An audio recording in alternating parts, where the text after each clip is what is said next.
কোথা থেকে আপনি শুরু করতে চান? প্রথম থেকে আমি আমার মায়ের কাহিনী থেকেই শুরু করি। জি প্লিজ, একেবারে রিল্যাক্স, ফ্রেন্ডদের কাছে যেভাবে বলে ঠিক সেইভাবে আরামসে বলুন, কোনো সমস্যা নেই, আমরা সবাই মিলে আপনার কথা শুনবো।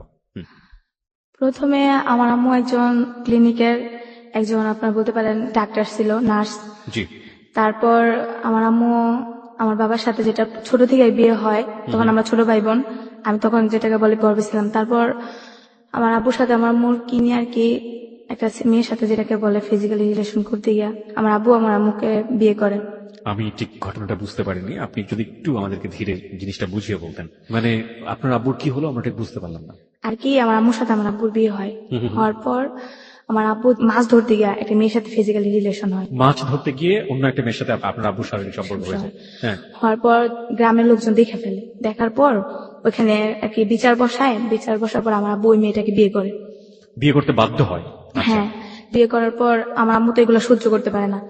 তারপর দেখে যে ওই মেয়েটার সাথে আমার আব্বু বেশি একটা রিলেশন ভালো করতেছে, আমার আম্মুকে দেখতে পারে না। আমার ভাইয়া তখন হয়েছে, আমি তখন হয়তো পেটে, তো আমার আম্মুকে দেখতে পারে না। তো আমার দাদা কি করে, আমার আম্মুর নামে যত সম্পত্তি ছিল আমাদের ঢাকায় ওগুলো দিয়ে ফেলে আমার আম্মুকে। আচ্ছা আচ্ছা। তো দেওয়ার পর আমার বাবা ওইটা মাইনা নিতে পারে না, আর আমার আম্মু ওইটা মাইনা নিতে পারে না, ছোট মা যেটাকে বলে উনি মাইনা নিতে পারে না। তো উনি আমার আম্মুকে যেটা বলে পরামর্শ দেয় কিছুটা। জি। পরামর্শ দেওয়ার পর আমার আব্বু কি করে যে আমার দাদার উপর অনেক টর্চারিং করে। টর্চারিং করার পর আমার দাদা স্ট্রোক করে মারা যায়। মানে আপনার বাবার অত্যাচারে আপনার দাদা মারা গেল? হ্যাঁ, একটা স্ট্রোক করে। কিসের জন্য সম্পত্তি লিখে দিচ্ছে অন্য মেয়েকে, ওনার ছেলে থেকে। তো আমার আম্মুকে অনেকভাবে সই নেওয়ার চেষ্টা করে, কিন্তু আমার আম্মু দেয় না। আমার আম্মু চিন্তা করে যে আমার ছেলে আসছে, আমার গর্বে একটা আসতেছে, তো ওরও তো ভবিষ্যৎ আছে। জি। না দেওয়ার কারণে আমার আম্মুকে ওনার ছাইড়া দেওয়ার হুমকি দেয়। আমার আম্মুকে বিভিন্ন ভাবে টর্চারিং করে, ছেলে দেয়া, যেমন বাইরের কিছু লোক দিয়ে আমার আম্মুকে টর্চারিং করে। জি। তো করার পর আমার আম্মু এক সময় দেখা যায় যে বাধ্যতামূলক আমার বাবার বাসায় ভাড়া থাকে। পরিচয় দেয় না যে ওনার হাজবেন্ড। আমার ভাইয়াও ডাকতে পারে না যে এটা আমার বাবা, ডাকলে আমার ভাইয়াকে বা মারধর করে আর কি। আমি ঠিক এই জায়গাটা একটু পরিষ্কার হতে চাই, সেটা হচ্ছে যে আগে যেখানে শ্বশুর বাড়ি ছিল ওই জায়গায় সে ভাড়া থাকা শুরু করলো? হ্যাঁ হ্যাঁ হ্যাঁ, কিন্তু মানুষের জানে তো যে ওনার ওয়াইফ। ভাড়া থাকা শুরু করলো ঠিক বুঝলাম না, আপনার আম্মা তো ওখান থেকে চলে গেলেও পারতো, সম্পত্তিগুলো তো কেউ নিতে পারতো না, কেন ভাড়া থাকলো? বাইরের দিকটা বিভিন্ন ভাবে আমার আম্মুকে টর্চারিং করা হয়, যেমন মানে একটা মেয়ের জন্য বাইরে গিয়ে থাকাটা অনেক বেশি টাফ ছিল। হ্যাঁ, কোনো লোকে ভাড়া দিতে চায় না, আর আমার আম্মুর এমন কোনো ফ্যাসিলিটি নাই যে অন্য জায়গায় রুম ভাড়া নিবে। তা আমার আম্মুরও আত্মীয় স্বজন যেগুলো আছে ওগুলো আমার আম্মুকে বোঝে না, টাকার জন্য হেল্প করে যেটাকে বলে। জি। আর আম্মুকে অতটা দেখতে পারে না। তারপর যেটা হয় ভাড়া থাকে, তারপর আমার যেটা বুঝ হয়, আমি যখন হওয়ার পর আমি আমার আম্মুকে যদি জিজ্ঞেস করতাম আম্মু বাবা কে, আম্মু বলতো যে তোমার বাবা নাই, তোমার বাবা মারা গেছে। কিন্তু ভাইয়াও বলতো না যে এটা আমাদের বাবা। তো আমরা ওনাদের বাড়ির চোখেই দেখতাম। ওই বাড়িটা কার নামে ছিল? বাড়িটা ছিল আমার দাদির নামে। দাদি তখন বেঁচে ছিল? হ্যাঁ, দাদি বেঁচে ছিল। দাদি কি আচরণ করতো আপনাদের সঙ্গে? ভালোই তো, উনিও আমাদের পরিচয় দিত না যে উনি আমার দাদি, এমনিতে দাদি ডাকতাম, কিন্তু বুঝার পরে জানি যে এটা আমাদের আসল বাবা, দাদি। মা, দাদা দাদি। ওকে, যাই হোক, সেই প্রসঙ্গে আমরা আসবো। হ্যাঁ, তারপর যেটা হয় আর কি, আমার আম্মু তখন একটা মানে দাবি করে যে ওনার সম্পত্তি ওনাকে দিতে হবে, ওনার মেয়ে হয়েছে, এখন ওনার মেয়ে নিয়ে কোথায় দাঁড়াবে। তো একসময় ওনাকে বলে যে এই বাড়ি ছেড়ে তুমি চলে যাও। তখন আমার আম্মু বলে যে চলে গেলে আমি কই যাবো, কই থাকবো, আমার তো এখন ছেলে মেয়ে আছে, তুমি আমাকে কিছু না কিছু একটা দেও। তো যেহেতু জায়গা জমি পর আম্মুকে অনেক টর্চারিং করে, আম্মুকে মারধর করে, মেরুদণ্ড ভাঙিয়ে দেয় পিঠে। আর আমার আব্বু একজন প্রভাবশালী লোক, যেটা বলে নেতা, রাজনীতি করতে আপনার বাবা? হ্যাঁ, বাবার উপরে কেউ আবার কথা বলতো না। তো আমার আম্মুকে অনেক মারধর করার পর আমার মামা, ছোট মামা ওনাকে বন সই দেয় যে আমার আম্মু আর এলাকায় কখনো আসবে না, আমার আম্মুকে নিয়ে দূরে চলে যাবো, আর কখনো এই এলাকায় আমার আম্মু ডিস্টার্ব করবে না আমাকে। তো তারপর আমার আম্মু এটা মেনে নিতে পারে না। আচ্ছা, যে সম্পত্তিগুলো আপনার দাদা লিখে দিলেন আপনার মাকে, সেগুলো কি দলিলপত্র কাগজপত্র আপনার মার কাছে ছিল? ছিল, বাট মারধর করার পর ঘরে যত জিনিসপত্র ছিল ওরা নিয়ে গেছে, আমাদের বের করে দিচ্ছে। তারপর আমি তখন বুঝি, প্রায় আমার বয়স, এটা মনে 2002 সালে কিংবা 3 সালের ঘটনা। এগুলো তো পরবর্তীতে আপনার মার কাছ থেকে আপনি শুনেছেন? হ্যাঁ, মারধর যখন করছে সেটা আমার মনে আছে যে আমার আম্মুকে মারছে। তখন আপনার বয়স কত ছিল? কত যেটাকে বুঝে একদম অল্প বয়স। 5 থেকে 6 দেখেছিলেন আপনি ওই সময়টা? দেখছিলাম যে আমার আম্মুকে ঝাড়ু দিয়ে পিটাইতেছে, আমার আম্মু অনেক মোটা ছিল, আর আমার আম্মু চুল পায়ে পর্যন্ত পড়তো। আমার আম্মুকে চুল ধরে চুল কাইটে দিতেছে, আমার আম্মু চুল, এই চুল নিয়ে মানুষের দেখাবি এগুলা। আর আমার আম্মু কিন্তু যেটা বলে মহাখালী শিশু ক্লিনিকে MBBS একটা ডাক্তার ছিল। আচ্ছা। তারপর আমার আম্মুকে বলে যে তুই কোনো জায়গায় কর্ম করে খাবি, ওই সুযোগটাও তোরে রাখবো না। বড় বড় কাঠের জিনিস ওইগুলা দিয়ে আমার আম্মুকে অনেক মারধর করে, কেউ যে ফিরাই বলেও পারে না। তো আমি ওইটা দেখে আমি আমার খালার ডাইকা নিয়ে আসছি যে খালাম্মা আমুরে মনে বাড়িওয়ালা মারতেছে। পরে আমার খালাম্মা যায় চলে, আমার খালাম্মা আমার ছোট মামা নিয়ে যায়। ছোট মামা এগুলা শুই না বলে যে ও তো পাগল হয়ে গেছে, ওর মেন্টালি সমস্যা আছে। ওরে আমরা নিয়ে যাবো, আপনি একটা বন সই দেন, আমরা যেভাবে ওকে নিয়ে যাবো। পর বলে হ্যাঁ নিয়ে যেতে পারো, তোমাদের বোনের এক শর্ত আছে, তোমাদের এই এলাকা যেন কখনো দেখি না, আর তোমার বোনের জন্য এই এলাকায় কখনো দেখি না, আর যদি দেখি তাহলে তো বুঝোই কি করতে পারি আমি। তারপর ওরা কি করে যে বন সই দিয়ে আমার আম্মুকে নিয়ে আসে, নিয়ে আসার পরে ওরা আমার আম্মু কোথায় থাকবে, আমার আম্মু এগুলো মাইনে নিতে পারে না যে আমি এত কিছু করে আমি কেন সম্পত্তির অধিকার পাবো না, আমার ছেলে মেয়ে তো ওদের।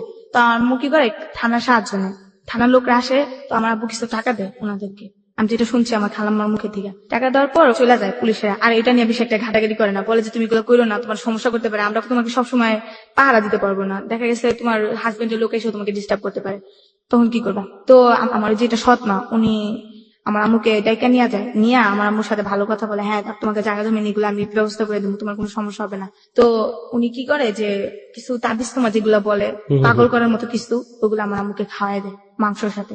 তারপর আমার আম্মুর সাথে সাথে আইসা একা একা হাত নাড়ায় নাড়ায় আন্তাজি মান্তাজি কথা বলে, আর একা একা কোরআন শরীফ পড়ে, মানে কিরকম জানি একটা হয়ে গেছে, এক ধরনের পাগলামি। পাগলামি। ছেলে মেয়েদেরকে দেখতে পায় না, কাউকে দেখতে পায় না, মানুষের সাথে কেমন খারাপ আচরণ করে, আর আমার নিয়ে ঘরে থাকে না। ওকে প্রিয় শ্রোতা, এই পার্টে আপনাদের সবার দৃষ্টি আকর্ষণ করছি আমরা রিয়েল লাইফের একটা ছোট্ট পার্ট এরকম, যেখানে অনেক বেশি প্রশ্নবিদ্ধ হতে পারে, যুক্তি একেবারে নাও খাটতে পারে, but this is a part of life. যেমন আমরা অনেক সময় ভূতের অনেক ধরনের গল্প শুনে থাকি, যেটা কারো কারো কাছে একেবারে আজগুবি, কারো কারো কাছে কোনো যৌক্তিকতাই নেই, কারো কারো কাছে বৈজ্ঞানিক ভাবে প্রমাণিত না। এই যে ঘটনাটি ও বললো তাবিজ কবজের ব্যাপারটি, সেটাতে বিশ্বাস অবিশ্বাস করা একান্তই আপনার ব্যক্তিগত ব্যাপার, কিন্তু এটা জীবনের একটা অংশ। বিশ্বাস করবেন কি করবেন না সে বিষয়টি আপনার উপর আমরা ছেড়ে দিলাম, কিন্তু আমরা আমাদের জায়গা থেকে জীবনের গল্প যেহেতু প্রচার করছি, সুতরাং ও যেটা ফিল করেছে সেটা ও বলার অধিকার রাখে, সুতরাং ওটা ও বলবে। হ্যাঁ তারপর যেটা হয়, আম্মু আমার বাসায় থাকে না, তো আমার ভাইয়া তখন ধরেন 10-12 বছর, আমরা এক ভাই এক বোনে। তারপর আমার আম্মু কি করে, আমাকে নিয়ে দৌড়াদৌড়ি করে, রাস্তায় দৌড়ায় যায়, অনেক দূর দূরে দৌড়ায় জায়গা, আর আমি যদি হাত ছাড়ি আমাকে হাত ছাড়ে না, আমাকে গলা টিপা ধরে, আমার বুকের উপরে দাঁড়ায় থাকে, আমাকে অনেক মারধর করে। আর আমি খালি বলতাম আম্মু তুমি এটা কি করতেছে, তুমি কি পাগলামি করতেছে নাকি, আমি এগুলো বলতাম, আমি ডরে আম্মুর কাছে যেতাম না। তারপর আম্মু আমাকে নিয়ে যেত, আম্মু আমাকে খুব লাইক করতো, মানে মানসিক ভাবে ঠিক ছিল, একটা রান্না বান্না বলেন, গোসল করেন, সব দিক দিয়ে ঠিক, কিন্তু একা একা কথা বলতো। এরকম করতে করতে আমার ভাইয়া আমাদেরকে, আমার আম্মুকে আর কেয়ার করে না, আমার ভাই আমার ছোট খালার কাছে চলে যায়। একটু জানতে চাই, এটা আপনার ভাইয়ের সাথে আপনার বয়সের ডিফারেন্স কত? আমি আমার ভাই 7 বছরের ছোট। ওকে, হ্যাঁ তারপর যেটা হয় যে আমার ভাইয়া গাড়ি লাইনে ডিউটি নেয় আমার ওটা কি মামার খালের সাথে। বাসায় গিয়ে? হ্যাঁ, তো খালের বাসায় গিয়ে সে গাড়ির লাইনে ডিউটি নিল। তো হ্যাঁ। কি ডিউটি ছিল এটা? যে হেল্পারি করে বাসে। ওকে, তারপর আমি আমার আম্মুর কাছে থাকি, আমার আম্মুর সাথে আমি ঘোরাফেরা করি, কিন্তু আমাকে কেউ তখন আর অতটা গিয়ে করে না যে ও পাগল আমি করুক, সমস্যা কি, মেয়েটা আমাদের কাছে থাকে। কিন্তু কি আমাদের আপনার যে সৎমা ছিল তার ঘরে কি সেই সময় কোনো সন্তান ছিল? হ্যাঁ, তো 2 ছেলে 1 মেয়ে ওনার ঘরে এখনো বর্তমানে আছে। ওকে। তারপর যেটা হয় যে আমার আম্মু আমাকে নিয়ে যায়, রাস্তায় থাকি আমরা, থাকা জায়গা নেগা। 2004 সালের কথাটা আমার মনে আছে, তখন একটা গ্যাঞ্জাম হয়। রাস্তায় কিভাবে থাকলেন? দেখা গেছে কোন দোকানে সাইডে আমরা প্রথমে বসে থাকতাম, আম্মু বসে থাকতো, আম্মুর কোসে যেটাকে বলে, আম্মুর কোসে আমি মাথা দিয়ে রাখতাম, আম্মু আমাকে কাপড় দিয়ে ঢেকে রাখতো, ঢেকে আমরা শুয়ে থাকতাম। আর আমার মনে আছে খুব শীতের দিন ছিল, তখন কি হইতো যে আম্মু আমাকে নিয়ে একটা দোকানের সাইডে আম্মু শুয়ে থাকতো, শাটারের ওই সাইডে আমি শুয়ে থাকতাম, আম্মু বাইরে শুয়ে থাকতো, আম্মু আমাকে জড়ায় দিয়ে কাপড়ের ভিতরে পেঁচাই নিয়ে শুয়ে থাকতো, আম্মু সাইডে শুয়ে থাকতো। কিন্তু আমার ফ্যামিলিটা ওরা ভাবতো না যে মেয়েটাকে আমি রাখি বা ওরে এক ঘরে বন্দি করে রাখি, কোনো সময় করতো না, আমার ফ্যামিলির দিকে একটা কেয়ারই করতো না। তারপরে এইভাবে আমরা রাস্তায় থাকতাম, আমার ভাই দেখলে আমাদের সাথে দেখা করতো না, কথা বলতো না। আমার আম্মু আমার ভাইয়াকে খুব লাইক করে, ভাই কি বলবো, এতটাই লাইক করে যে আমার থেকে আমার ভাইয়ের খুব লাইক করে। আমার ভাইয়ের কিছু হইলে আমার মনে হয় আম্মু খুব টেনশন করে, আম্মু বলে যে আরে তোর ভাইয়ের দেখে আসি, এটা। তো আমরা রাস্তায় ঘুরতে ঘুরতে একদিন দুপুরবেলা বনানি আইসা ফুটপাতে চা বেছে, চা খাই আমার আম্মু আর আমি। তো আমার ভাইয়াকে দেখি যে বাসের ভিতরে যে ডাক দেওয়া লোক নেয় না, তো আমার ভাইয়া ডাক দেওয়ার লোক নিতেছে, আমার ভাইয়ের আমি দেখে যাই করে ডাক দিই, তো ডাক দেওয়ার পরে ভাইয়া দাঁড়ায় দেখা, ও আর কথা কয় না। আপনার ভাইয়ের নাম ছিল জাহিদ? হ্যাঁ। তো দেখে আমার বলতেছে তোরা এনে, পরে আমি ভাইয়া মায়ের দেখতে চাইছি, তোমার মায়ের কাছে দাও। মার কাছে গিয়ে আমার এখন সময় নাই, 16 টাকা দেয় আমার আম্মুরে। 16 টাকা দেওয়ার পর বলে আমি যাই, আম্মু আবার ডাক দেওয়া যাই একটু কথা শুনে, বাবা তোর চেহারা একটু দেখবো, কিন্তু ভাইয়া আম্মুর সাথে কথা বলে না, ভাইয়া চলে যায়। পরের দিন আমি আর আম্মু টঙ্গিতে আমাদের খালার বাসায় যাই, যার পরে আমি ভাইয়ের জন্য দাঁড়ায় থাকতাম, আমরা বলে ভাই কখন আসবা, আসলে কিছু টাকা দিবে, আমরা ওই টাকা দিয়ে খাওয়া দাওয়া করবো। তো ভাইয়া আসলো, আসার পরে তো আমি আমার ভাই বলতেছে ভাইয়া আপনার সাথে মায়ের দেখা করতে চাই, মার সাথে একটু কথা কইবেন, ডাকবে। পরে মায় আসতে, বাপ কেমন আসছো, একটু জড়াই ধরলে না, এই তুমি আমার জড়াই ধরবে না, কেন জড়াই ধরতেছো, এই তোমার শরীর কি অবস্থা, একটু নোংরামি অভ্যাস, কেমন জড়াই দরকার, তুমি আমার রাস্তায় দিতে ডাক দিবা না, তোমার মতো ফকিনের লোকের রাস্তাঘাটে কথা বলে আমার সময় মান সম্মান চলে যায় না। আমার ভাই আমার মারে এগুলো কইতো, তো মায়ের কষ্ট নিত না মনে, আমি কষ্ট নিতাম। আমি মনে করতাম যে ভাই এরকম বড় লোক দেখে আম্মুর এরকম করে, আর আমার সাথে ভাই কথা কইতো না, রাস্তাঘাটে দেখলে একটা সামনে বোন বলে আদর করতো, ওরকম করতো না। আমার খালতো বোনের মেয়ে 2টা ছিল, ওদের তো অনেক লাইক করতো আমার ভাইয়া, ওদের পড়ালেখা সবকিছু চালাইতো আমার ভাইয়া, বই টই যা বলেন, খাতা বলেন, সবকিছু চালাইতো, কিন্তু আমাকে কোনোদিন 2 টাকা দিত না। আর আমি চাইতাম না, আমি খুব ভয় পেতাম ভাইয়ারে। তারপর যেটা হয়, আমার খালার বকাবকি করে, তুই আমার ছেলেটা নষ্ট বানাইছিস, আমার ছেলেটা এখন আমার দেখতে পারে না, আমার ছেলে কি করছিস তোরা, আমার ছেলে আমাকে দেখতে পারে নাকি। এরা বলছে দেখে না, আমার খালা তর্কাতর্কি করে, আমার আম্মু তর্কাতর্কি করে। তারপর আমার ভাই আমার আম্মুকে কোমরে বেল দিয়ে মারতে যায়, তো আমি আমার ভাইয়ের ধরে দেখে, ভাই মারে না মারে আমাকে মারে, অনেকগুলো থাপ্পড় মানে অনেকগুলো ঘুষি মারে। আর কখনো এদিকে যদি দেখি তাহলে ঠ্যাং ভেঙে দিমু, তোর মারি না কখনো হবে না, এই মুখ তোরা কখনো দেখাবি না। মা বলে ডাকতো না ওনাকে? আর না, কখনই আমার মারে মা বলে ডাকতো না। আমার মা ভিক্ষা করতো দেখে অবহেলা করতো। ও মানে ওই সময় তুমি ভিক্ষা করতেন? হ্যাঁ, আমি তো খাইতে পারতাম না, তো আমার আম্মু আর আমি চাই খেতাম, আমি চাইতাম, আম্মু তারা থাকতো। আপনার তখন বয়সটা কত, আপনার যদি মনে থাকে, মানে যে সময়টা আপনি লোকজনের কাছে চাইতেন, আপনার মা কি করতেন? বয়স কত সঠিক আমি বলতে পারি না, তখন 2005 সালের ঘটনা এটা। 2005 সালের ঘটনা, তার মানে খুব বেশি দূরে তো না। হ্যাঁ, আপনার যদি এখন 18 বছর হয়ে থাকে, তাহলে 2005 সালে তো বুঝতে পারছেন প্রিয় শ্রোতা, ও মোটামুটি বড়ই ছিল সেই সময়টাতে, হ্যাঁ। বছর দশকের মতো বয়স। ওকে, হ্যাঁ, তারপর? তারপর ভিক্ষা করতে গেলে সময় বাসা বাড়িতে যদি চাইতে যেতাম, তখন ওনারা বলতো কাজ করে খাইতে পারো না, ভিক্ষা করো কেন, তোমার আম্মুর দেখতে সুস্থ সবলে মনে হয়, কিন্তু আম্মু হাঁটতে পারতো না, অনেক কষ্ট করে হাঁটতো। এমবিবিএস ডক্টর, সে ভিক্ষা করছে? বিশ্বাস যদি অনেক জায়গায় আম্মু আমাকে নিয়ে গেছে হেল্প করার জন্য, ওনার অনেক পরিচিত লোক ছিল। দেখা গেছে যে আপনার মতিঝিল টেন্টি কলোনি আছে না, ফকিরপুর, হ্যাঁ, হ্যাঁ। ওইখানে একটা আমার মামা ছিল। তো আমার মামা একটা সরকারি জব করে, উনি ওই কোয়ার্টার পাইছে। আমার আম্মু কিন্তু তখনও ব্রেন ভালো, আম্মু আমাকে নিয়ে যায়, নিয়ে যাওয়ার পর তো ওইখানে কলোনিতে আমাদের ঢুকায়। ঢোকার পর আমার মামি যেটা, উনি আমাদের এই অবস্থা দেখা উনি আমাদেরকে ঘরে নেন। উনি বলে তুমি নিচে বসো, এই সিঁড়িতে থাকবা, আমি খাওয়া দাওয়া যা যা লাগে ব্যবস্থা করি, কিন্তু তখন আমাদের হেল্প করে না। আপনার মার একটা মানসিক বিকলাঙ্গ অবস্থা তৈরি হয়েছিল সেই সময়টাতে, আসলে উনি এমবিবিএস থাকলেও ওনার কিছু করার নেই, হ্যাঁ। কারণ উনি তো মানসিকভাবে অপ্রকৃতস্থ। হ্যাঁ। প্রিয় শ্রোতা, আপনাদের সবার দৃষ্টি আকর্ষণ করছি, আজকে মণি আছে আমাদের সঙ্গে। মণি তার জীবনের গল্প নিয়ে এসছে এখানে, এবং মনির জীবনের গল্প কোথায় গিয়ে দাঁড়াবে আমরা কেউ জানি না। আমরা শুধু বলতে চাই, প্রত্যেকটি জীবনের গল্পই আমাদের কাছে অসম্ভব রকমের মূল্যবান, এক একটি রত্ন হচ্ছে এক একটি জীবনের গল্প। আজকে 69তম পর্ব চলছে প্রিয় শ্রোতা, এবং আপনাদের সবাইকে আমি রিকোয়েস্ট করছি, মনিকে নিয়ে একটি রেডিও স্ট্যাটাস আমাদের ফেসবুকে দেওয়া আছে, ওখানে চলে আসুন, ওখানে গিয়ে মনিকে নিয়ে কমেন্টস করুন, প্রশ্ন করুন, মনিকে আমরা সেগুলো পড়ে শোনাবো, মনির কালেকশনে সেগুলো থাকবে। আমাদের ফেসবুকের ঠিকানা আবারও বলছি, www.facebook.com/hello8920। আবারও বলি, www.facebook.com/hello8920, দ্যাট ইজ hello8920। ওখানে গিয়ে আরজি কিবরিয়া নামে পেজটি পাবেন, এবং লাইক দেওয়ার সঙ্গে সঙ্গে আপনি hello8920 মেম্বার হয়ে যাবেন। হ্যাঁ মনি, তারপর একদিন হয় আমরা আমাদের ওইখানে এক জায়গায় যাই চাইতে, আমি আবার একটু খেলার অভ্যাস ছিল বেশি, জি, তো যাওয়ার শেষে একটু খাওয়া দাওয়া হয়েছে, একটা বাসায় আমাদের খাইতে দেয়। ওইদিনকে আবার ওনার বিয়ে বাড়ির অনুষ্ঠান ছিল, খাওয়ার পরে ক্লান্ত হয়ে যায় আমার আম্মু। তো আমার আম্মু এক গাছের নিচে বসে থাকে, আমি একটা মেয়ের সাথে খেলতেছিলাম। মেয়েটা বলে তুমি কি করো, আমরা বললাম চা খাই। তোমাদের এখানে বাড়ি আছে? হ্যাঁ আমাদের এখানে বাড়ি আছে, আমার আম্মু ফুলের ব্যবসা করে, আমার আম্মু ফুলও বেচে খায়। আমি আবার একটু মিথ্যে কথা বলি, তো ওরা অনেক বড় লোক দেখতাম, তো এর জন্য এসব কথা বলতাম। ও বলে আমি ফুল কিনে দিব আমারে কয়টা, আমি তোমার টাকা দিব। আমি ফুল তো নাই, তুমি আমাদের বাসায় যাবা, গেলাম তোমার ফুল এনে দিব, সমস্যা নেই, এটা বলি। মেয়েটা আবার ওর আম্মুর কাছে গিয়ে বলে আম্মু আমি ওদের কাছে যাই, ওনারা ফুল দিব। তো ওর আম্মু আবার ওটা নেগেটিভ ভাবে নেয়, নেওয়ার পর ওর আম্মু বলে কে যে ও ফুল নিতে যাবো না, এগুলো বাচ্চা চুরি করার কথা বলতেছে, নিশ্চয় ওরা বাচ্চা চোর। এটা বললা আমার আম্মুকে নিয়ে ধরে নিয়ে যায়। আমার আম্মুকে ধইরা আমার আম্মুকে অনেক টর্চারিং করে ভাইয়া, তোটাই টর্চারিং করে। আমার আম্মুর গায়ে হাত তুলে 2টা লাঠি দেওয়া, ওরা পিটায়। আমার আম্মু এমনিতে অসুস্থ, আরো পিটায় আমার আম্মুরে। আর আমাকে বলে স্বীকার কর, তোরা বাচ্চা চুরি করো, স্বীকার কর। যতই বলতেছি যে না আমার আম্মু বাচ্চা চুরি করে না, তো কেউ বিশ্বাস করে না। বলে তো স্বীকার কর, তাহলে তোর আম্মুরে মারবো না। তারপর আমি বাধ্যতামূলক স্বীকার করি, হ্যাঁ আমার আম্মু বাচ্চা চুরি করে, আমি এরকম এরকম মেয়ে নিয়ে যায়, আমার আম্মু চুরি করে, এগুলো আমি বলি। দেখতেছি যে আমার আম্মুরে মারতেছে, তা আমার আর করার কিছু উপায় না। আম্মু আমার বলতেছে মিথ্যা কথা বলতেছে না, সত্য কথা বলো, ওনারা আমার কি মারধর করবো। তারপরে ওরা আমার আম্মুকে মারধর করে, বলে যে ও বাচ্চা মানুষ বলছে এটাই সত্য। তারপর উত্তরা থানাতে কয়েকজন পুলিশ আসে, আসার পর আমার আম্মুকে আর আমাকে ধরে নিয়ে আসে। একদিন থানায় থাকি, সকালবেলা যাই, বিকেলবেলা আমাদেরকে মিরপুর যেটা বলে ফকিরখানা, ওইখানে ট্রান্সফার করা হয়। তখন কিন্তু আমার আম্মু আমাকে গায়ে তুলে না, আম্মু বলে তুমি কেন বললা যে আমরা বাচ্চা চুরি, মা তোমার তো মারতেছে, আমি তো সহ্য করতে পারতেছি না। তো আম্মু আর আমাকে কিছু বলে, তো ওইখানে আবার পড়ালেখার সুযোগ আছে ভাইয়া। তো প্রথমে আমাকে একটা পড়ার যেখানে এখানে ভর্তি করে দেয় একটা রেশমা আপা, ওনার কথা না বললেই হয় না, উনি আমাকে পড়াশোনার দিকটা অনেকটা হেল্প করে ওই সময় ফকিরখানাতে। হ্যাঁ, তো এখানে আমাকে পড়াশোনা করতে প্রথমে আমাকে আট করালো কিছু। তো আট করার পরে প্রথমে ওইখানে আমি ফার্স্ট হয়ে যাই, ওইখানে থাকি প্রায় 2 মাসের মতো। আচ্ছা, ফার্স্ট হওয়ার পরে ওনারা আমাকে চিন্তা করলো যে আমাদের পুবাইল একটা ফকিরখানা আছে, ওইখানে ট্রান্সফার করে দিবে আমার মা মেয়ে দুজনে। তো এখানে আমাদের ট্রান্সফার করে দেয়, দেওয়ার পর ওইখানেও একটা স্কুল আছে মেয়েদের জন্য, ওইখানে স্কুলে আমি ভর্তি হই। হওয়ার পর প্রথমে ওয়ানে পড়ি, ওয়ানে আমার প্রথমে পরীক্ষা দেওয়ার পরে আমার রোল করে ভালো পড়াশোনা করতেছে, ওইটা আবার একটা যেটাকে বলে হেড অফিসার, উনি আবার ছিল হিন্দু।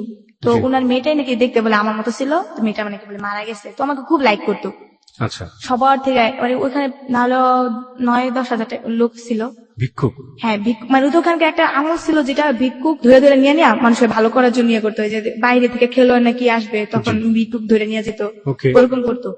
তো ধরে না আমি আবার পড়াশোনা ভালো করতাম, তো ওইখানে যেটা হয় একদিন বৃহস্পতিবার দিন একটা মিটিং হয়, হওয়ার পর প্রশ্ন করে মেয়েদের যে মেয়েদের সবচেয়ে পর্দাশীল কি কি জন্য মেয়েরা পর্দাশীল করে, যে উত্তরটা দিতে পারবা তার জন্য সারপ্রাইজ আছে। তখন প্রথমে বললাম যে মেয়েদের সবচেয়ে পর্দাশীল হচ্ছে মেয়েদের মাথায় কাপড় দেওয়া আর একটা ছেলের সামনে যাওয়া না, যে একটা নিজের একটা যেটা ওয়েট, মাথায় কাপড় দেওয়া, চলাফেরা সবসময় ভদ্রভাবে নম্রভাবে থাকা। তো এই কথাটা বলার পর স্যার এটা গুরুত্ব সহকারে নেই, তখন আমাকে একটা পুরস্কার দেয় যেটা সাবান, প্রতি ফার্স্ট আমার পুরস্কার সাবান, একটা সাবান পাই বিদেশি। তো সবাই আমাকে মানে ওই হুমটার ভিতরে নাম হয়ে যায়, মনি পুরস্কার পাইছে, খুব খুশি লাগছিল।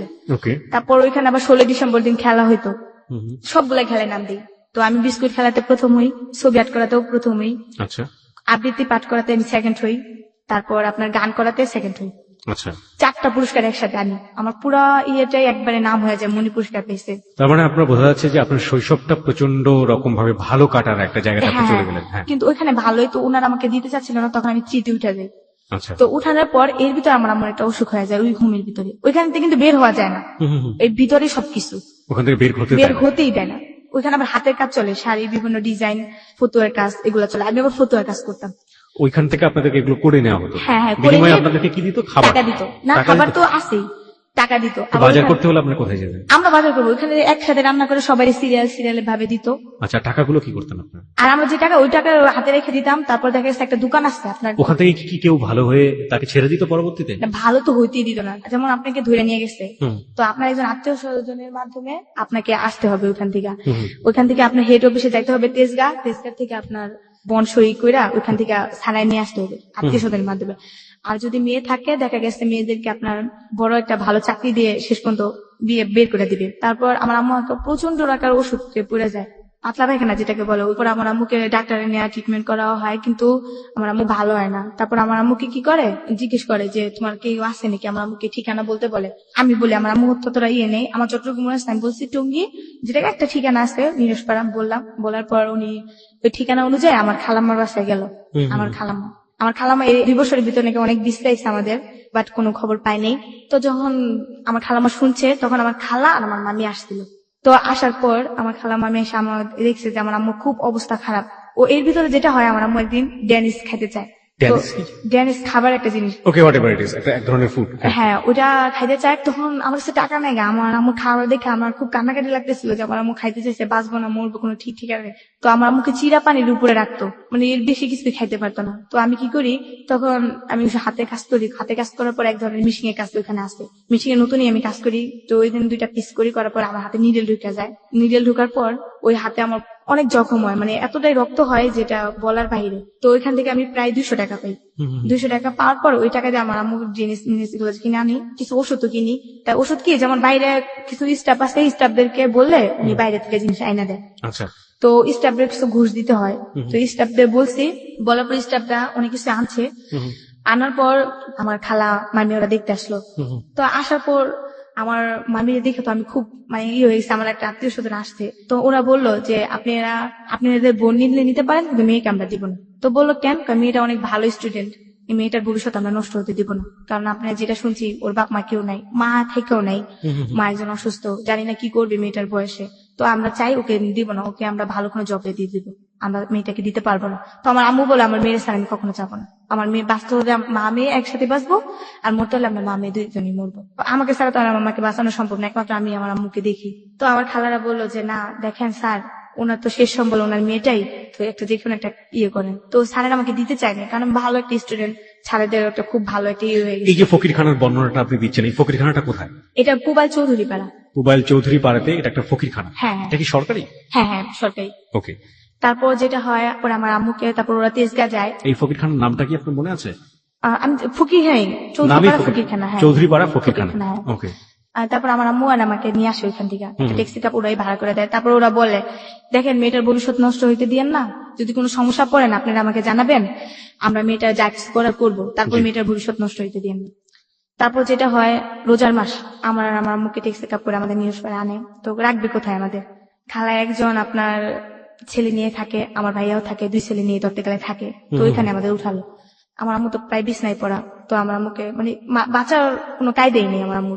ওই যে একটা কেন উসুকি পড়ে গেল আম্মু। আর আমার আম্মু তো সবসময় বড় লোকের তো বলতেই পারেন যে ভালো পরিবেশে থাকা অভ্যাস, এগুলো আর কেউ ওনার সহ্য হয়ে তারপর একটা মানে এতটাই অসুস্থ হয়ে গেছে যা বলার বাইরে। তারপর আমার আম্মুকে চিকিৎসা করানো হয়নি, আম্মুকে ভালো করে গোসল টোসল করে ভালো কিছু খাবার দাবার করাইতে দিল। আমি আমার আম্মুর সেবা যত্ন করতাম। তো রোজার মাসে যেই শুনছে আমরা আসতে, আমার ভাই আর আসেনি আমাদের দেখতে, আমার ভাই চলে গেছে। বুঝি নাই, কোথায় আসলো আপনার ভাই? মানে আমাদের তো নিয়ে আসলো, আমার ভাইয়া গাড়িতে ছিল। থাকার পর আমার খালামাতে শুনছে, খালামার বাসায় গেছে। কোথায় নিয়ে গেল আপনাদেরকে? আমাদের নিয়ে গেছে আমার ছোট খালার বাসায়। আর ওইখানে আসছে আমার মেজু খালার বাসায় গিয়ে বললো যে তোর আম্মু আসছে, তুই তোর আম্মুকে দেখতে যাবি। আপনার ভাই থাকতো মেজু খালার বাসায়, আপনারা গেছেন ছোট খালার বাসায়, রাইট? ছোট খালার বাসায় থাকতো আমার ভাইয়া। তো আমার ভাইয়া গাড়ি চালাইতে গেছে, তো ওই দিনকে নামছে গাড়ি থেকে। আমার পর সরাসরি আমার মেজু খালার বাসায় গেছে।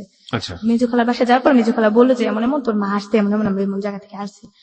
তারপর এই কথা শুই না, ও আর আমাদের দেখতে আসেনি, ও ওই দিক দিয়ে চলে গেছে। চলে যাওয়ার পর আমরা তো বাইরে দেখবো, আমার আম্মুর কত আশা বাইরে দেখবে। তো ভাই আর আসেনি। তো আমরা বসে আসি, আসে না খবর নেই, 2-3 দিন চলে যায় আর আসে না। খালামা আমাদের অতটা কেয়ার করে না। খালামা ছোট খালা করে তো করে না, মানে কিরকম হেলা হেলা করে। হ্যাঁ এরকম করতে পারছে। আমার মা আবার এক কথা সহ্য হয় না। আমার আম্মু খুব একটা ধরতে পারে রাগী লোক, অনেক রাগী, খুব জিদি। ওনার একটা কথা বলে ওনার সহ্য হয় না। তো ওনার কথা যে সারা জীবন কামাই করে তোদের খাওয়াইছে, এই বিপদের সময় তোরা যদি আমার না দেখেছ আমি কোথায় যাবো? তারপর আমার আম্মুকে অতটা ইয়ে করে না। তো আমার আম্মু কি করে, ঝগড়া করে ওদের সাথে, সুস্থ হয়ে যায়। সুস্থ হওয়ার পর বের হয়ে আসে। তারপর আবার আমরা এই যে রাস্তায় থাকা শুরু হয়ে যায়। রাস্তায় থাকি, আম্মুর সাথে বিক্রি করি, এখানে ওখানে থাকি। আপনাদেরকে কি তাহলে ওই ফকিরখানা থেকে বেরিয়ে করে দিল? হ্যাঁ। আপনাদেরকে এক পর্যায়ে ফকিরখানা থেকে বের করতে চাচ্ছিল না, আবার আম্মার অসুখের কারণে আপনাকে শেষ পর্যন্ত আপনাদেরকে খালার বাসায় দিয়ে আসলো। আচ্ছা, তারপরে আপনার যেটা হলো যে ওইখানে আপনার আম্মু ঝগড়া করলো, ঝগড়া করার পরে হলো না, ওখানেও এক ধরনের টানাপোড়েনের লাইফ, এবং শেষ পর্যন্ত আবার সেই ভিক্ষার জীবনে ফিরে গেলেন। হ্যাঁ। তারপর যখন ভিক্ষা করতাম, যেটা হয়, আম্মু ভিক্ষা করতাম, আমার খুব শখ লাগতো। টঙ্গী বাজার আমরা নিচে থাকি। তবে যেসব লোকরা দেখছে ওদের সাথে ইচ্ছে করলে আপনি ফোনে যোগাযোগ করতে পারেন, সমস্যা নেই। তারপর আম্মু থাকতো, আম্মুর সাথে চাইতাম। তো আবার রাত হলে, দিন হলে আম্মু চাইতো, আম্মুর সাথে চাইতাম। আম্মু ঘুমাইতো দিনে। কিভাবে চাইতেন আপনারা? কিভাবে চাইতাম যে কিছু সাহায্য করবেন। আম্মু আবার আমাকে শিখাই দিতে এইভাবে, আমাদের কিছু সাহায্য করবেন। তো উনি বলতো কি সাহায্য করবো? হ্যাঁ আমরা অভাবে পড়ে আসছি, এরকম এরকম। এক ধরনের মিথ্যা কথা তো অনেক সময় ভিক্ষা করতে গিয়ে বলতে হয়। আমার আম্মু মিথ্যা কথা বলতো না, অনেকে আছে না যে জিজ্ঞেস করতো। তো এক পদে আমাদের টঙ্গীর মেয়র আজমতুল্লাহ, উনি একদিনকে আমাদেরকে ভিক্ষা দেখে আমার আম্মুকে চিনে ফেলে। আম্মুকে দেখা সিকিউরিটি দিয়ে ঢাকায় নিয়ে যায়। আম্মুকে দেখা বলে তুমি এই জায়গায় কেমনে আসলা, এভাবে কেন, এরকম কেন তুমি? তো উনি দেখে আম্মু এগুলা বলে। আম্মু আবার এক পর্যায়ে তুই তুই করে বলে, দেখতেছিস না তোদের কারণে আমাদের এখানে, মানে আম্মু এক পর্যায়ে ওদের কেমন জানি, আমি চিন্তা করতেছি একটা মেয়র যেটাকে বলে চেয়ারম্যান, উনি আম্মুর সাথে এইভাবে কথা বলতেছে, আম্মু এইভাবে কথা বলতেছে, একটা অবাকের বিষয় না? তারপর দেখলাম একসময় আম্মুকে বলার পর আম্মুকে বলে হ্যাঁ তোদেরকে আমি হেল্প করবো, কিছু টাকা দেবো। তখন আমাদের কি করে 500 টাকা দেয়। তারপর বলে অমুক দিন আসবি, তোদেরকে আমি একটা রুম নিয়ে দেবো, তোদেরকে হেল্প করবো। তারপর যেটা হয়, একদিন বৃষ্টির সময়, খুব বৃষ্টি, মানে এতটাই বৃষ্টি, আমি আর আম্মু বসে থাকি। বৃষ্টির সময় থাকতেন কই আপনারা যখন ভিক্ষাটা করতেন? সারাদিন আমরা জায়গায় জায়গায় গিয়ে বিক্রি করতাম। উত্তরা, নিউজপাড়া, টঙ্গী, এগুলাতে বিক্রি করতাম। বেশিরভাগই উত্তরা যেতাম, কারণ উত্তরা আমি না টঙ্গীতে করতাম না, কারণ আমার কিছু বান্ধবী ছিল যেটা নিউজপাড়া। আমার আম্মুর সাথে চাইতে সময় আমার খালামার বাসায় যখন যাইতাম না, তখন আমার বান্ধবী গুলো আমি দেখতাম না, ওরা যখন মার্কেট করতে আসতো না, রাত্রে আমার দেখতাম আমি ভিক্ষা করতেছি না, দেখলে না ওরা আমাকে পরে শরম দিত, তুই ভিক্ষা করিস, তোদের সাথে আমি কথা বলবো না, তোদের সাথে দেখতে আমার মানে আমাকে শরম দিত এক পর্যায়ে। আমি খুব শরম পাইতাম। এই জন্য আম্মুরে নিয়ে আমি দূরে দূরে যেতাম না, দূরে দূরে বিক্রি করতাম আমরা, কিন্তু কাছে করতাম না। তারপর রাত্রে শুয়ে থাকতাম আম্মুরে নিয়ে। তো এক সময় দেখা যায় টঙ্গী বাজার, বাজারের মধ্যে। হ্যাঁ বাজারের মধ্যে শুয়ে থাকতাম। সমস্যা হতো না কোনো? আসলে একটা যুবতী মেয়ে, যুবতীও না, একটা ছোট মেয়ে বলতে পারেন, তখন আমি সাবালিকা হইনি যেটাকে বলে। দেখা গেছে একসময় শুয়ে থাকতাম। একদিন যেটা হয়েছে, তখন আমের সিজন, তখন আমরা চাইতে গিয়ে প্রায় অনেক আম পাইছি, আমাদেরকে অনেক আম দিছে। তো আমুরে বলতেছি এই আমগুলো পুজা যাবো গা, কি করবো? তো অফিসে গার্মেন্টস লোক আছে না, তা আম্মুর আমি বলতেছি আম্মু এই আমগুলো আমরা এক কাজ করতে পারি, যে আমি বিক্রি করি, কিছু টাকা হইলো কিন্তু আমরা খাইতে পারবো দুপুরে। কয় কি করবা, আর তুমি তো রাত্রে ঘুমাও না, তুমি এখানে শুয়ে থাকো, আমি তোমার এখানে বসে বসে আম বিক্রি করি। তা আম্মু আবার আমাকে খুব কেয়ার করতো, মানে কোথাও যাইতে দিত না, মানে যাইতেই হলে না আম্মুর পারমিশন নিত আর আম্মুর সাথে যেত, জি। বলতো যে পোলাপান ভালো। আমাকে অনেক বুঝাইতো। আর আমার আম্মু কি করতো জানেন, আমরা যে লাইব্রেরি গুলাতে বিক্রি করতে চাইতাম না, লাইব্রেরি দোকানটা না, আমার আম্মু চায় নিত, আমাকে একটা বই দিবেন, আদর্শ লিপির বই, আমাকে একটা কলম দিবেন, আমার মেয়েটাকে আমি পড়াবো। আর হারবির দোকানে যাও বলতো যে আমাদের একটা কায়দা দিবেন, আমার মেয়েটা আমি পড়াবো। তো আমার আম্মু আমাকে, যখন রাত্রে আমার অনেকটা সময় দোকান বন্ধ হয়ে যায় না, তখন আমার আম্মুকে দেখে দেখে আমাকে পড়াইতো, আমিও পড়াশোনায় মনোযোগ দিতাম, আম্মু পড়াইতো আমি পড়তাম, আম্মু হাতে লেখা শিখাইতো। সারাদিন ভিক্ষা করতেন আর আর রাতের বেলায় রাত্রে চাওয়া বইগুলো নিয়ে আপনাকে পড়ানো। পড়াইতো। তো আমার আম্মু বলতেছে তুমি আম্মু ব্যস্ত, তুমি এই পড়াগুলো মুখস্থ করে, আমি একটু ঘুমাই, রাত্রে আবার ঘুমাইতে হয়। তো আমি আম্মু শুয়ে আসতে আমি আম বিক্রি করতেছি, তো এক গার্মেন্টসের লোকরা আবার কিনতো আম। তখন আমি দাম বেশি ছিল, গার্মেন্টসের লোক দেখা যাচ্ছে 10 টাকা 20 টাকা দিয়ে কিনে নিত, তো আমাদের 50 টাকা এই 100 আমগুলো টাকা পেয়েছিলেন কিভাবে, এগুলো বিক্রি করা? চাইতাম। আমার আরো আমের দুই দোকানে দোকানে, গিয়ে চাইতেন? হ্যাঁ আরো দুই দোকানে চাইলে না আবার ওরা দিত, দিলে দেখা গেছে অনেকগুলো আম দিত, যেগুলো খাইতাম তো খাইতাম, আর যেগুলো থাকতো ভালো ভালো ওইগুলো বিক্রি করতাম। আচ্ছা। বিক্রি করা তারপর যেটা হইতো যে ওরা এগুলা কিনা আমাদের প্রায় প্রতিদিন না হলেও 60 টাকা 70 টাকা এরকম হইতো। তো হইলে আম্মু আর আমি ওইগুলা দিয়ে দিনে হয়ে যেত। তো ওই দিনটা পড়াশোনা মানে অনেকটা পড়লাম, পড়ার পর আম্মু কিছু আম্মু আমি ঘুমিয়ে ধরছে, আমি ঘুমাম। তো আম্মু আবার সজাগ হয়ে গেল, আম্মু শুয়ে রয়েছে। তো ওই দিনটা যেমন আম্মু ভিতরের দিকে শুয়ে নেই, আমি শুয়েছি বাইরের দিকে, আম্মু শুয়েছে ভিতরের দিকে, ঠিক আছে। তো ওই দিনকে একটা লোক, ওটা উনি কলা বিক্রি করে, তো ওই দিনটা আমি শুয়ে আছি, যেমন বুঝতেই পারি একটা শোয়া কিরকম, আমি সোজা হয়ে শুয়ে আছি। তো উনি আমাকে কি করে যাওয়ার সময় টাচ করে, সেটা বলে যে অনেক মানে প্রচন্ড আকারে টাচ করে। একবার করে আমি সেটা বুঝতে পারি, 2-3 বার করে আমি ফালতু ঘুমতে উঠি। তো আম্মুকে বলি, আম্মু লোকটা দেখে লোকটা চলে যায়। তো চলে যাওয়ার পর আম্মুকে বলি যে আম্মু এমন এমন সে আমাকে টাচ করছে। তো আম্মু আর জিনিসটা ইয়ে করে নাকি, আম্মু বলতেছে যে থাক এবার তো তুমি ভিতরে যাবে। আম্মু আর সারা রাত ঘুমায়নি ওই দিনকার পর থেকে আর কি, আম্মু জায়গায় থাকে, আমি ঘুমাই আম্মু জায়গায় থাকে, আম্মু দিনে ঘুমায় আর রাত্রে আমি ঘুমাই আম্মু জায়গায় থাকে, ওই যে আমাকে ইয়ে করতে হয়। তো এরকম প্রায় অনেকদিন যায়। আর আমার আম্মু একটা কি জানেন, দেখা গেছে আমরা শুয়ে থাকলে, মানে যে একটা চকিতে মানুষের যে জিনিস বিক্রি করে না, ওই জায়গায় শুয়ে থাকলে আম্মু ওইখানে কেউ বসতে দিত না, অনেক ছেলেরা আসে বসা আমাদের দেখা গেছে গায়ে টাচ করে, এগুলো আম্মু বসতে দিত না, ওই জায়গায় আম্মু বসে থাকতো, অন্য কেউ বসতে দিত না। আমি আর আমার আম্মু শুয়ে থাকতাম, আমি রাত্রে ঘুমাইতাম, আম্মু উঠা যেত। আবার আম্মু কি করতো, যখন আমি ঘুমাই যেতাম না ভোরবেলা আমি উঠা যেতাম, আম্মু আবার শুইতো, শোয়ার পর আবার এরকম করতাম। তো এরকম করতে করতে একদিন যায়, তো একদিন কি হয়, আমি নদীতে গোসল করতে যাই। তো আমরা রাত্রে কি করি, যেটা হয় আমরা তো এক কাপড় 2-3 দিন পরে থাকতে হয়, কাপড় চোপড় পাল্টানোর মতো কোনো কাপড় চোপড় নাই আমাদের। ও এর ভিতরে একটা ঈদ আসা পড়ে, তো আমার ঈদের ভিতরে কেউ কাপড় চোপড় দেয় না, অনেক ইয়া। তো আম্মু বলে যে আমার তো আর এরকম সামর্থ্য নাই তোমার কাপড় দেবো, চলো আমরা কাপড়ের দোকান থেকে কিছু চাই, আর তোমার তো ঈদটা করাইতে হইব, দেখি তোমার কোনো কাপড় চোপড় ব্যবস্থা করতে পারি। আমি কই আচ্ছা। পরে আমি কাঁদতেছি, আমার কাপড় চোপড় চামড়াই হয়ে গেছে, আমি কাপড় চোপড় পাই না, সবাই পরবো আমি পরবো না, আমি আমার কাপড় চোপড় দিতে হইব, তুমি বাইরের কাছে যাও গিয়ে কম আমার কাপড় চোপড় দিতে। কিন্তু কেউ আমার অতটা হেল্প করতো না।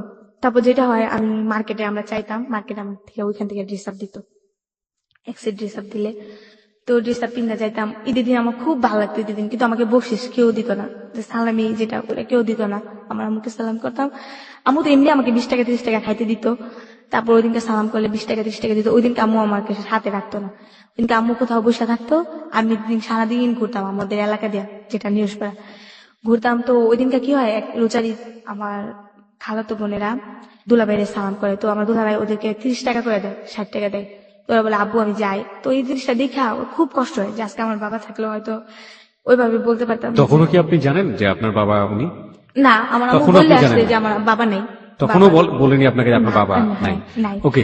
আর আরেকটা জিনিস যেটা, সেটা হচ্ছে যে আপনার এলাকাতে তো সবাই মোটামুটি আপনার আত্মীয় স্বজন জানতো যে আপনারা ভিক্ষা করে হ্যাঁ খান। সবাই জানে, এলাকা সবাই জানে যে আমি সব ভিক্ষা এভরিবডি করি। জানে? হ্যাঁ সবাই Okay. জানে। তারপর যেটা হয় যে আমি এই ভিক্ষা করার ভাগ্নিগুলো আমাকে নিয়ে যায় না ঘুরতে, যে ওরা ভিক্ষা করে, ওরা দেখলে পরে আমাদের মান সম্মান নষ্ট হয়ে যায়। সবাই দূর দূর করে তাড়িয়ে হ্যাঁ দিত। ও আমার, এটাও কি 2005 সালেরই ঘটনা? হ্যাঁ 2005 দিক দিয়ে। 2005-এ রয়েছে আমরা এখন পর্যন্ত। ওকে, হ্যাঁ, তারপর? তো এই জিনিসটা দেখে আমার খুব কষ্ট লাগে, যে আজকে যদি আমার বাবা থাকতো, তো আমার বাবা আমার বলতো যে আম্মু নাও বকশিস, যাও ঘুরে আসো।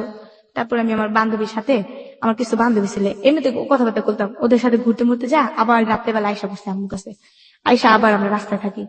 দিনের বেলা আবার পোলাও মাংস যাই খাইছি, আমার খালামার বাসায় খাইছি, মামির বাসায় খাইছি, ওখান থেকে আবার প্যাকেট করে দিছে, পলিশিনি করে দিছে আমার আম্মুর লেগে, আম্মুর লেগে লয়ে গেছি। তো আমার আম্মু আবার কি গরু মাংস খায় না, কারণ গরু মাংসের ভিতরে নাকি আম্মু কি মিশাই দিছে, এরপর থেকে গরু মাংস আম্মু খায় না। তো আম্মু পোলাও একটু হলে খাইছে, খায় আর খায়নি, তো ওইগুলো আমি খাইছি। প্রায় একটু বড় এলাম, 2007 সালের ঘটনা।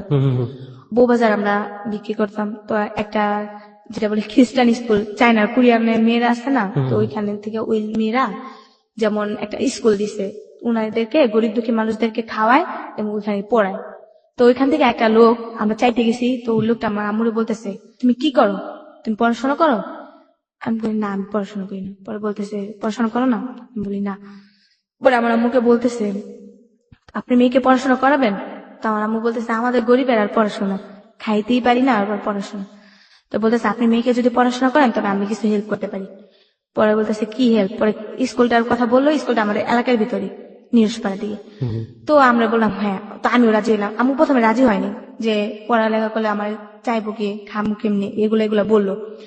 তো তারপর আমি বললাম না, আমি পড়বো, আমার অনেক ইচ্ছা। যখন স্কুলে মেয়েরা চায় না ভাইয়া, তখন খালি মনে হয় যে আমি যদি পড়তে পারতাম, যদি খালি একটু পড়তে পারতাম, আমিও তো একটা মানে স্কুলে ব্যাগ নিয়ে যেতাম, স্কুলের পোশাক পরতাম, এগুলো খালি মনে হইতো আর কষ্ট লাগতো। তো আমি বলছি না, আমি পড়বো। তা আম্মু কয়, আচ্ছা ঠিক আছে পড়, সমস্যা নেই। তো ওইখানে পড়তে যেতাম। প্রথমে আমাকে কি করলো, আমাকে বলছেন কোন পর্যন্ত পড়ছি, আমি বলছি ওই যে 3 পর্যন্ত পড়ছি। আমি ওখানে 4 আমাকে নিল, ইন্টারভিউ যেটাকে বলে 4 নিল। তো 4 আমি টিকে গেলাম। এটা কি খ্রিস্টান মিশনারি স্কুল? হ্যাঁ, কিন্তু ওইখানে ধর্ম বই আমাদের পড়ায় না, আমাদের মুসলমানের যে ধর্ম বইটা ওটা পড়ায় না, এছাড়া সব পড়ায়, বাট ইংলিশ যেগুলো আছে সবই পড়ায়। ওকে, এখানে আপনাকে কে দিল ভর্তি করে? একটা টিচার আর কি, ওখানকারই একজন টিচার। হ্যাঁ। ওকে, হ্যাঁ। তারপর ওনারা আর কি টুকাই ছেলেদেরকে নিয়ে, মেয়েদেরকে নিয়ে ওখানে পড়াশোনা করায় আর কি। তো ওখানে আমাকে ইন্টারভিউ নেওয়া হয়, তো আমি টিকে গেলাম। নেওয়ার পর আমাকে 4 ভর্তি করানো হয়। জি। 4 ভর্তি করানো হওয়ার পর যাকে ওখানে পড়াশোনা করি, ভালো একটা মানে সানডে ক্লাস হয়, শুক্রবারে সানডে ক্লাস হওয়ার পর ওখানে রুটি দেয়, তারপরে নাচ শিখায়, এরকম অনেক কিছুই। জি। খুব একটা আনন্দই। তারপর যেটা হয়, ওখানে গোসল করতে গিয়ে ওখানে একটা কাজ হয়, যে ওখানে একটা পুষ্করণী আছে, ঠিক আছে ভাইয়া? তো আমি কি করতাম, সকালবেলা গোসল করতে গেলে তো একদিন যেটা হয়, মাছ ধরতে যেতাম। জি। আমরা কয়েকটা ফ্রেন্ড আছে, ওখানে গোসল করতে করতে একটা মেয়ের সাথে পুলিশ। আপনার মা তখন কোথায় থাকতো এই সময়টাতে? মায়ের চাইতো দিনের বেলা, তো আমাকে বলতো যে অমুক জায়গায় আয়সা পড়বো আমরা, অমুক জায়গায় গেছে টঙ্গি বাজার, আমরা রাত্রে আয়সা একসাথে থাকতাম। তো আম্মু বলতো, একসাথে কি বাইরেই থাকতেন? হ্যাঁ, আমার এর ভিতরে আবার আম্মু আমার রুম নেওয়ার অনেক চেষ্টা করছে। একটা রুম নিত বস্তির ভিতরে 700 টাকা, আর আম্মু দিতে পারতো না 700 টাকা। কি করতো, ওখানে 700, তখন 500-700 টাকা রুম ভাড়া ছিল, কিন্তু আম্মু দিতে পারতো না। তো তখন আম্মু কি করতো, বিক্রি করে যে চালগুলা পাইতো না, এই চালগুলো অনেকটা চাল দোকানে পিঠার দোকানে বিক্রি করতো। আচ্ছা। বিক্রি করে যা পাইতো 100-200 টাকা করে বেচতো। আবার দেখা গেছে যে এই বাসায় আমরা ভাড়া নিতাম, ওই লোকটার কাছে আমরা চাল বিক্রি করতাম, মাস শেষ হিসাব করে আমাদের ভাড়া রেখে দিত। আবার কোনো বাসায় থাকতেও পারতাম না, আমাদের রুম ছেড়ে দিতে বলতো ভাড়া না দিতে পারলে। তো এখানে আমার একটা বান্ধবী, সারাদিন স্কুল করতেন এবং করে মার সাথে ওই বাজারে আশেপাশে কোথাও ঘুমাইতাম। বইগুলো আমাদের সাথে থাকতো, ব্যাগ আছে বাজারে, ব্যাগ ওই ব্যাগের ভিতরে থাকতো। তারপর যেটা হয়, আমি তারপরের গল্পটা আমরা একটু পরে শুনবো মনি। আমরা এই পর্যায়ে ছোট্ট একটা বিরতি নিতে চাই, সংবাদের বিরতি। প্রিয় শ্রোতা, আপনারা শুনছেন হ্যালো 8920 এবিসি রেডিওতে। আরজি কিবরিয়া আপনার সঙ্গে রয়েছে আরজি কিবরিয়ার টিম। আপনাদের সবাইকে বলছি, মনিকে দেখতে চাইলে এই মুহূর্তে আপনারা চলে আসতে পারেন আমাদের ফেসবুকে। আমাদের ফেসবুকের ঠিকানা www.facebook.com/hello8920। আমি আবারও বলি, www.facebook.com/hello8920। ওখানে যাবেন, যাওয়ার পরে আপনি লাইক দেবেন। লাইক দেওয়ার সঙ্গে সঙ্গে আপনি হ্যালো 8920 মেম্বার হয়ে যাবেন। সংবাদের পরেই ফিরছি, সাথেই থাকুন। প্রিয় শ্রোতা, সংবাদের বিরতির পর আমরা আবারও ফিরে এসেছি হ্যালো 8920-তে। আরজি কিবরিয়া আপনার সঙ্গে রয়েছে, আর আপনি শুনছেন আপনার প্রিয় স্টেশন এবিসি রেডিও FM 89.2। প্রিয় শ্রোতা, এই মুহূর্তে ফেসবুকে হাজারো মানুষের ঢল নেমেছে মনিকে দেখবার জন্য। আপনি চাইলে নিজেও আসতে পারেন। আমাদের ফেসবুকের ঠিকানা www.facebook.com/hello8920। আমি আবারও বলি, www.facebook.com/hello8920। ওখানে যাবেন, যাওয়ার পরে আপনি লাইক দেবেন। লাইক দেওয়ার সঙ্গে সঙ্গে আপনি হ্যালো 8920 মেম্বার হয়ে যাবেন। আপনি আরজি কিবরিয়া নামেও খোঁজ করতে পারেন, আরজে স্পেস KEBRIA, এবং এটা দিয়ে খোঁজ করলে আপনি দেখবেন যে আরজি কিবরিয়া নামে শত শত পেজ আছে। তার মধ্যে যে পেজটির সংখ্যা 2,90,000-এর কাছাকাছি, সেই পেজটি হচ্ছে হ্যালো 8920 পেজ। ওখানে গিয়ে লাইক দিয়ে আমাদের মেম্বার হয়ে যান, এবং ওখানে হ্যালো 8920 নিয়ে যাবতীয় কর্মকাণ্ড চলে, এবং ওখানে পুরনো অনুষ্ঠানগুলো আপনি ডাউনলোড করতে পারবেন, শুনতেও পারবেন। আর আপনি চাইলে আমাদের এখানে আসার জন্য ফোন করতে পারেন। আমাদের ফোন নাম্বারটি হচ্ছে 91156668। আমি আবারও বলি, 91156668।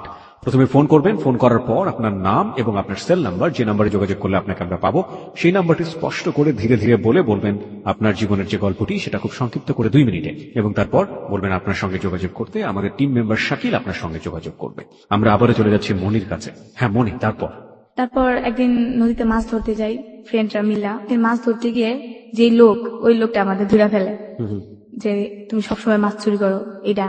তো আমাকে হাত বাঁধে পিছনে, 2টা বাড়িও দেয়, কর্মীর ঠাল দেয়া। তখন আমি খুব ভয় পেতেছিলাম যে মারবো, ওর কাছে আজকে ছাড়বো না। মানে মাছ চুরি করতে না মাঝে মাঝে, তাই তো? হ্যাঁ। তারপর একটা মহিলা আসে, দেখতে খুব সুন্দর, নাম হচ্ছে জুই। উনি ডান্স করে। ওই মেয়েটাকে দেখা বলে কি, হ্যাঁ জুই কেমন আছো? তো তখন আমাদেরকে ছাইড়া দেয়। ছাইড়া দেওয়ার পর আমরা এই ফাঁকে পলাই দিলেই কিন্তু ওইখানে আমাদের আরেকজনে ধরে ফেলে। ধরার পর তো বলতেছে তোমাদেরকে তো যাইতে বলি না, আমি জুয়ের সাথে কথা বলছিলাম। জুয়েরা বলতেছে কি হয়েছে ভাই ওদের? পর বলতেছে আরে জানো না এগুলা প্রতিদিনই মাছ চুরি করে, ওদের জন্য মাছ চাষ করে রাখতে পারি না, আজকে ধরছি, আজকে ওদেরকে ছাড়বো না। তারপর বলতেছে ভাই পোলাপান মানুষ তো ছাইড়া দেন, বুঝতে পারেনি। পরে বলতেছে আর করবেন এরকম? হ্যাঁ। আমাকে আপু আপনি খুব ভালো, আসলে আপনি না থাকলে আজকে আমাদের খুব মারতো। পরে একদিনকে কি হয় যে আমরা ঝালমুড়ি খেতে যাই। খাওয়ার পর ওই দিনকে আমি টাকা হারাই ফেলি, আমার কাছে 15 টাকা ছিল, হারাই ফেলি। তো লোকটারে ঝালমুড়ি দিতে বলি, লোকটা বানায় ফেলে। লোকটা বলে টাকা দাও, মানে আমি টাকাটা দেবো, টাকা যেন হারাই ফেলছি ওটা আমার মনে নেই। এখন তো লোকটা ঝালমুড়ি বানায় ফেলছে না, লোকটা ছাড়বে না, বলতেছে তোমাদের জন্য ঝালমুড়ি বানাইছি, এখন তুমি কি করবা? ঝালমুড়ি নাও আর টাকা দাও। আর আমরা টাকা দিই কই থেকে? তারপর ওই মেয়েটা দেখা বলতেছে কি হয়েছে ভাই? পরে আমি বলতেছি আপু আমি না টাকা হারাই ফেলছি, এই জন্য আর কি আমাদেরকে বলতেছে। পরে ওই লোকটা বললো কয় টাকা হয়েছে? বলছে 15 টাকা। উনি বলতেছে ওদের আরো 15 টাকা ঝালমুড়ি দাও, ওটা খায় যাক, আমি টাকা দিতেছি। তো আমি বললাম আপনি আসলে আপু খুব ভালো। পরে দিল 29 টাকা। দেওয়ার পর ওনার সাথে ভালোই কথা বলতেছি। তখন উনি আমাকে ডাক দেয়, ডাক দিলে ওনার যত কিছু লাগে আমি কিনাই না দিই। উনি সিগারেট খাইতো, উনি আমাকে টাকা দিত, আমি সিগারেট আইনা দিতাম। তো উনি আবার দোতলায় থাকতো, মেয়েদের মিলাও ওনার না হলেও 7-8টা মেয়ে থাকতো। তো ওনারা থাকতে থাকতে পরে আমি বলতাম আপা আপনি কি করেন? তো উনি একদিন বললো আমি ডান্স করি। পরে আমি বলতেছি তুমি করবা? তখন আমি চিন্তা করলাম আমি তো ভিক্ষা করলে মানুষের খারাপ কয়। তো ওনারা বলছি আপা আমি আমার আম্মুর সাথে এমন এমন থাকি, আমি ভিক্ষা করি। ও বলছে তুমি তো বড় হইতাছো, মানুষের স্মরণ দিবে তোমাকে, কেন ভিক্ষা করো? তুমি একটা কর্ম করে তো খাইতে পারো, তোমার আম্মুকে তো চালাইতে পারো। তখন আমি অনেক জায়গায় জব নেওয়ার চিন্তা ভাবনা করছি, বাট আমাকে চাকরি দেয় নাই বলে একেবারে পিছিয়ে নাকি আমি। ও তখন আমাকে মেয়েটা বললো যে তুমি কিছু করবা? আমাকে হ্যাঁ করবো, তুমি ডান্স করতে পারো? তো আমি দেখাইলাম। ও বললো চলবে, সমস্যা নেই। তো আমাকে নিয়ে গেল প্রথমে ওর এক ক্লাব ক্যামেরাম্যান আলম ভাই, ওনার কাছে নিয়ে গেল। তো ওনার কাছে নিয়ে যাওয়ার পর উনি আমাকে দেখা বলতেছে ও তো একেবারে ছোট, আর কি কাজ করবে? হ্যাঁ। তখন আমার ভালো ড্রেস আপও নেই। তো ওর একটা ড্রেস আপ আমাকে নিয়ে গেছে। ও কি করবে? ও দেখবি তো বাচ্চা বাচ্চা মনে হয়। তো বলতেছে কিছু না আলম ভাই, আপনি খালি বলেন যে ও ডান্স করবে আর ও আমার অ্যাসিস্ট্যান্ট হিসাবে থাকবে। আমি সেটা জানি না, আমি জানি যে আমি ডান্স করবো, আমি কি একটা আনন্দ ভিতরে আছি, আমি ডান্স করবো। পরে এই কথা বলার পর ও বলে আচ্ছা ঠিক আছে চলবে, সমস্যা নেই। আলম ভাই বলে জুইটা আসলে কে ছিল? ওই ডান্স করতে। সেটা ঠিক আছে, কিন্তু ডান্স যেহেতু করতে সেজন্য জিজ্ঞেস করেছি জুইটা আসলে কে ছিল? আমরা কি তাকে চিনি? না না, ও অতটা উজ্জ্বলতা না, অতটা মানে পরিচিতও না। হ্যাঁ, মানে শুধু ডান্স করতো? শুধু ডান্স করতো। উনি ডান্স কোথায় করতো? মানে কাউকে শেখাতো নাকি সিনেমাতে করতো? না সিনেমাতে না, দেখা বিভিন্ন ধরনের বিচিত্র অনুষ্ঠান যেটাকে বলে, বিয়ে বাড়ির অনুষ্ঠান, যাত্রা, মানে মানুষের বিভিন্ন জায়গায় গিয়ে নাচাগুলো করায়, অনুষ্ঠানগুলোতে ও নাচতো। আচ্ছা ঠিক আছে। তারপর ওখানে আমরা নিয়ে যাই অতি ফাস্ট। আচ্ছা। তো তখন আমি যাই রাজশাহী দুর্গাপুর একটা জায়গায় যাই। তো ওরা সবাই আর কি মেকআপ করার পর তো ওরা স্টেজে যায়, তখন আর আমাকে মেকআপ করায় না। তো আমি চিন্তা করতেছি যে ওরা মেকআপ করছে, আমিও তো নাচবো, তো আমাকে মেকআপ করায় না কেন? পরে ওদের নাচতেছে, তো আমি বলছি জুয়াপা আমি কি ডান্স করবো না? হ্যাঁ করবি, তুমি আজকে না কালকে করবা। তো কালকেও আসলো, কালকেও না। আমি জিজ্ঞেস করার আগেই না যে মালিকের আন্ডারে আমরা গেছি, তো ওই লোকটা বলতেছে তোমার রান্না করা লাগবে। তা আমি তো রান্না করতে পারি না, যে বড় বড় পাতিল। এর ভিতরে কিন্তু আমি কিন্তু পলাই গেছি, আমার আম্মু কিন্তু আমাকে বিস্তারিতেছে, পাগল হয়ে গেছে আমি বিস্তারিতেছে আমার আম্মু। আচ্ছা, একটা জিনিস সেটা হচ্ছে যে প্রথমত আপনি আপনার আম্মুকে বলে যাননি এরকম একটা বয়সে। আরেকটা ব্যাপার যেটা সেটা হচ্ছে যে আপনি কি নাচ করবেন না, এটা যে আপনি জুইকে জিজ্ঞেস করছিলেন, আপনি কি সেই সময় নাচ শিখেছেন? টিভিতে দেখতাম মানুষের ডান্স করতো, মানে একটা ছোট বয়স, আমি পারি আর না পারি আমি স্টেজে নাচবো, আনন্দ একটা অন্যরকম ছিল। ওকে, হ্যাঁ। তারপর ওই মালিক বলতেছে তোমার রান্না করা লাগবে। তো আমি বলতেছি আমি তো রান্না করতে পারি না, আমি কিভাবে রান্না করবো? পরে আমাকে বলতেছে না করতেই হবে, আমার তো রান্না করার জন্য আনে নেই, আমাকে বলছে আমি ডান্স করবো। পরে মেয়েটা বলতেছে কিসের ডান্স, তুমি আমার সাথে অ্যাসিস্ট্যান্ট হিসাবে আসছি। তো তখন আমি খুব কান্নাকাটি করি, যেহেতু অচেনা একটা মেয়ের সাথে আসছি, ভয় লাগতেছে কিভাবে কি করব। আমি রান্না করি, তো একটা মেয়ে ছিল লিপি নাম, উনি যাত্রাবাড়ি থাকে, উনি আমার গুরু, সবসময় ওনার আমি মানি। জি। উনি আমাকে অতি ফার্স্ট মেকআপ করে, আমাকে ও অতি ফার্স্ট মেকআপ মানে বুঝলাম না। মানে তখনই আমাকে মেকআপ করে, ও আচ্ছা। বলে যে ও পারবে। আচ্ছা। তো ওই মেয়েটা নাচতো না, তা আমি ওর গানে শুনে না আমি বাইরে নাচতাম, তো আমার ডান্স গুলো কয়েকজন ফলো করে। আচ্ছা। করার পর দিয়ে ওই মেয়ের থেকে ভাই আমি খুব ভালো ডান্স করি, তো ওই মেয়েটা আবার ফলো করে যে না ওর থেকে তো ওই ডান্স করে, তো ও আমাকে এতগুলা গালাগালি করে না, তো ওর খুব হিটে আসে, তো ও বলে যে আমি মেকআপ করাই দিব, আমি ওরকে স্টেজ উঠাবো, ও যদি না পারে তখন যা বলার আমাকে বলবেন। তো আমাকে খুব ইমোশনাল ভাবে ইয়ে করে নেয়, তো আমি খুব মানে নার্ভাস হয়ে যাই যে প্রথম প্রথম স্টেজে উঠতেছি কি হয় না হয়। প্রথমে আল্লাহর নাম নিয়ে স্মরণ এটা করলাম। কিসের অনুষ্ঠান ছিল? এটা ছিল আপনার একটা স্কুল ফাংশন। School function. হ্যাঁ, হ্যাঁ। ওকে, আপনাদেরকে ভাড়া করা হয়েছিল ওখানে নাচার জন্য। হ্যাঁ, dance এক ধরনের ডান্স গ্রুপ। ডান্স গ্রুপের নামটা কি জানেন? এটা মানে জাদুর খেলা দেখায়, একটা মানুষকে 3টা টুকরো করে। এই গ্রুপের মধ্যে জাদুর খেলাও দেখানো হ্যাঁ, হতো। জাদু খেলাটা তারপর আমাদের 3টা নাচ দেয়া শেষ ওকে, করে। আমরা বুঝতে পারছি যে এরকম যে একটা গ্রুপ যারা বেসিক্যালি এন্টারটেইন করে, এরা নাচে, গান গায়, সার্কাস বলতে পারে। It's one kind of circus group. হ্যাঁ। ওকে, হ্যাঁ, তারপর? তারপর আমি প্রথমে ফার্স্ট স্টেজ যদি আমাকে প্রথমে দেয়, সালাম করে আমরা স্টেজে উঠি। ওঠার পর আমার ডান্স দেখা সবাই বলে যে মেয়েটা আমাকে নিচ্ছে ওর থেকে আমি ডান্স ভালো পারি। যেটা মেয়ে আছে আমার সিনিয়র, ওদের থেকেও ভালো, ওদের সব বেস হয়ে গেছে। আমি আমার ডান্স দেখে তো মালিকে বলতেছে শুধু শুধু ওরে বসায় রাখছি, এই মেয়ের থেকে তো আমার এই প্রথম নতুন মেয়েটাই তো ভালো কাজ করে। তো ওই মেয়েটার আমি খুব মানে ইয়ে করি যে ওর কারণে আজকে এতটুকু আসছি, বাট এখনো লাইক করি ওকে, আমি আর দেখি নাই। কেউ যদি শুনে না থাকে তারপর দোয়া করি ওনার জন্য, আল্লাহ অনেক ভালো লাগে। কারণ উনি তো চ্যালেঞ্জটা নিয়েছিলেন বলে আপনি চ্যালেঞ্জটা নিয়েছে নিয়েছিলেন। আমার জন্য। তারপর নাম হচ্ছে লিপাপু। তারপর উনি আমাকে নিয়ে গেল, তো প্রতিটা শুতে আমি নিই। তারপর উনি আমাকে বললো শুধু ডান্স করলেই হবে না, মালিকে বলতেছে কিছু না কিছু শিখতে হবে, তুমি ডান্সের দিকে থাকলে হবে না, একটা খেলোয়াড়ের কিন্তু অনেক দাম। তো নতুন তখন, এখন বেতন পাবা 500 টাকা, তখন তুমি বেতন পাবা 2000 টাকা একটা খেলোয়াড় হলে। তো দেখো তখন তোমার ওয়েটটা কতটা থাকবে। এখন শুধু ডান্স করলে হবে না, পাশাপাশি খেলাও শিখতে হবে। তো আমাকে খুব লাইক করেন। খেলা মানে কি? সার্কাসের সার্কাস খেলা? খেলা, হ্যাঁ। ওকে। প্রথম দিন আমাকে একটা খেলা দেয়, স্টেজ থেকে অদৃশ্য হওয়ার খেলা। এবং এর মধ্যেও আপনি আপনার মার সাথে কোনো যোগাযোগ নাই? না না না, ওকে। যেমন উনি কিছু ম্যাজিক করবেন, তা আমি কিন্তু ওইখানে বসে আছি, বাট দেখা যাচ্ছে যে আমি স্টেজে নাই। ওই মেয়েটাকে ওই খেলা দিচ্ছে কিন্তু মেয়েটা আমার পারেনি। তারপর যখন আমাকে দিচ্ছে আমি একবার দেখাইছে, তারপর আমি পারছি। তো উনি আমাকে আরেকটা বড় রিস্কের খেলা দিল, যে যেহেতু ওই খেলাটা পারছে ওইটাও পারবো। প্রথম খেলাটা কি ছিল? স্টেজ থেকে অদৃশ্য হওয়া। অদৃশ্য হওয়া। আর পরের খেলাটা কি ছিল? 6 ফুট শূন্যের উপরে ভেসে থাকা, একটা সন্ন্যাসীর খেলা আমাকে দিল। ওকে। মেকআপ টেকআপ করা আমাকে সন্ন্যাসী রূপে ইয়ে করলো। নিজে তো ভাই একটা বেসের মধ্যে ছিল, কিন্তু বাট বোঝা যেতেছে যে আমি সত্যি সত্যি 6 ফুট শূন্যের রূপে ভাইসা আসলে তো কিছুই না। ওইটাই না। প্রথম আমি খুব হাসা দিতাম যখন ম্যাজিকের কথা বলতো না, খুব হাসা দিতাম। মানে আচ্ছা, তাহলে এখানে আমাদেরও হাসতে হবে, কারণ ব্যাপারটা হচ্ছে এরকম যে ওই যিনি জাদুকর ছিল উনি ম্যাজিকের কথাবার্তা বলতো, লোকজনকে অনেক বেশি মানে উত্তেজিত করতো, আর আলটিমেটলি আপনি হাসতেন কারণ আপনি জানতেন যে ব্যাপারটা তো এরকম না। ওকে, তারপর? চোখ মুখ টিপে পরে চোখ বন্ধ করে রাখতে হতো প্রায় 2 মিনিট। তারপর যখন বলতো চোখ খুলো তখন এরকম হাসি, এখন আমার হাসি উঠতেছে এগুলো মনে পড়লে। ওকে, প্রিয় শ্রোতা, ও আসলে খুবই সহজ সরল একজন মানুষ। আমার যতটুকু ওকে আমি দেখেছি, শাকিলের সাথে অনেকক্ষণ কথা বলেছে। ওকে এক ধরনের গ্রুমিং করা হয়েছে, কিভাবে ওখানে এসে কথা বলবে, কিভাবে ও গল্পগুলো এখানে প্রেজেন্ট করবে। ও ওই সময়ের পর থেকে আমি যতক্ষণ ওর সঙ্গে আছি এই মুহূর্তে, আমার ওকে এতটুকু সময় দেখে মনে হয়েছে যে এই যে জীবনে অত বড় কষ্টগুলো, ওগুলোকে ও ওর জীবনের একটা অংশ মনে করে নিয়েছে। সেটার জন্য ওর মানে এটা তো আমার জীবনের একটা অংশ, এভাবে ও বলে যাচ্ছে। আর আমার জায়গা থেকে বা আপনার জায়গা থেকে আমার যেটা মনে হচ্ছে যে she is a very honest girl এবং অনেক সহজ সরল একটা মানুষ।